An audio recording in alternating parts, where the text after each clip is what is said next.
കോതമംഗലം മുനിസിപ്പാലിറ്റിയിലെ 1-ാം വാർഡ് അങ്കണവാടി ഹരിത അങ്കണവാടിയായി പ്രഖ്യാപിച്ചു. കോതമംഗലം മുനിസിപ്പാലിറ്റിയിലെ 1-ാം വാർഡിൽ 82-ാം നമ്പർ അങ്കണവാടിയെ ചെയർമാൻ KK ടോമിയാണ് ഹരിത അങ്കണവാടിയായി പ്രഖ്യാപിച്ചത്. ചടങ്ങിൽ വാർഡ് കൗൺസിലർ മിനി ബെന്നി അധ്യക്ഷത വഹിച്ചു.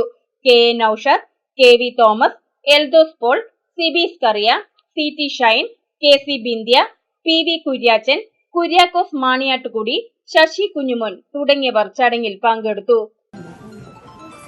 നമുക്കറിയാം, ഇവിടെ സൂചിപ്പിച്ചതുപോലെ മാലിന്യ നിർമ്മാർജ്ജനം ആരുടെയെങ്കിലും ഒരാളുടെ ഉത്തരവാദിത്തപ്പെട്ട കാര്യമല്ല. സ്വന്തം മാലിന്യം സ്വന്തം ഉത്തരവാദിത്വമാണ് ഈ വിഷയവുമായി ബന്ധപ്പെട്ടിട്ട്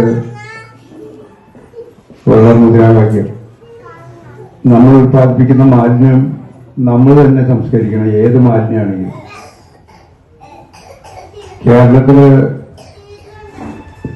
നിങ്ങളിപ്പോ പറഞ്ഞ വിശ്വസിക്കുമെന്നറിയാനുള്ള പല മാവേലിക്കര അടക്കം നഗരസഭയില് ഹരിതകർമ്മസേനയൊന്നും ഒരു വീട്ടിൽ നിന്നും മാലിന്യം എടുക്കുന്നില്ല, ഒരു കടയിൽ നിന്നും എടുക്കുന്നില്ല മാവേലിക്കരയിൽ.